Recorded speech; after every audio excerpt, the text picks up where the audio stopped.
Beneath the stains of time, the feelings disappear. Horrific pictures. But I'm joined now by our political expert, Grant Yenni. Thanks for coming in a time like this. So first off, I know we've all seen it. Just what are your thoughts? What did you think when you saw it? You know, it's a tragedy. It's sickening. It's despicable. At this time, we have to not jump to conclusions, not politicize it. We have to come together, as the president said, as a unified America, no Republicans, no Democrats, and be one. That was the part that I found encouraging, was in the middle of that, the way that people came together and that they banded together. I think that was the most encouraging part to me.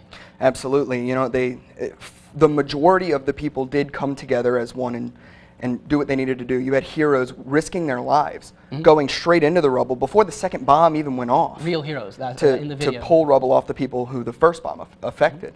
And of course you're going to have your crazy people on both sides of the political fringe, your Chris Matthews types, who will say, like he said, oh, well, it's tax day, so it had to be a Republican. See, I'm disgusted with that too, because I don't think an event like this you should jump to politicize that. Not at all.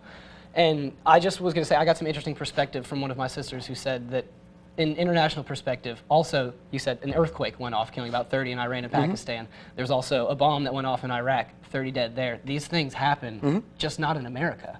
Right. We're not used to that. Right. Well, they happen at our border, but no one covers it. They happen at at Juarez. A lot of violence. You have IEDs there all the time. It's not reported. Well, it's the war on drugs. Yeah. Speaking of things that aren't getting reported on, I know that you've been quite upset about Kermit Gosnell, who I had never even heard of before you told me. I mean, you're about the third person to report on it, aside from Fox and The Blaze. Kermit Gosnell is a monster. This guy is responsible for, he said, 15 abortions a day. Only thing was, these were late term and they were born. And see, and that's where I go with this story, is that abortion issues aside, when I saw what you showed me from the grand jury report of this trial, I was sickened. There were children past the legal point, well past it, that were being killed in, I'm not going to describe it, but grotesque fashion. If you want to, I recommend go look it up on the Blaze's website. Absolutely. He would, I mean, graphic. And warning, the article on the Blaze is very graphic. It'll shock you, but it's something that we all need to learn about. This guy, 15 a day from 72 to 2011. He made millions off of murdering children. There are truly disturbing parts of that involving like children in the freezer, feet. It's really honestly sickening, and it surprised me that I had never heard of it before. I asked my friends if they'd ever heard it. They'd never heard of it before. Well, why isn't this coming out? You saw in the video, they had the press row there in the courtroom. No one was there. No one showed up. The New York Times showed up for 5 minutes.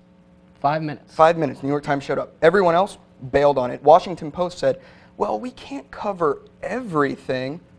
You can't cover that? That's disgusting. Yeah, I don't think I can even see it from that side. I mean, that guy was murdering people. At that point, that's past the level that our government has decided that those are human beings. And you don't know the exact total that he killed. He's only on charges for 7 and a patient, because in the office, the sanitation, it was in sanitary conditions. A woman died. They called it the House of Horrors. Yeah. They called it the House. And honestly, Grant, House of Horrors. I can only thank you for bringing this story to my attention and other things like that. I highly encourage you, as much as I hate to say this, Glenn Beck's doing some serious reporting on this. Always, you can check Grant on his Twitter. He's probably the smartest guy I know. Come back after the break to get my final perspective on Boston. The future is what matters.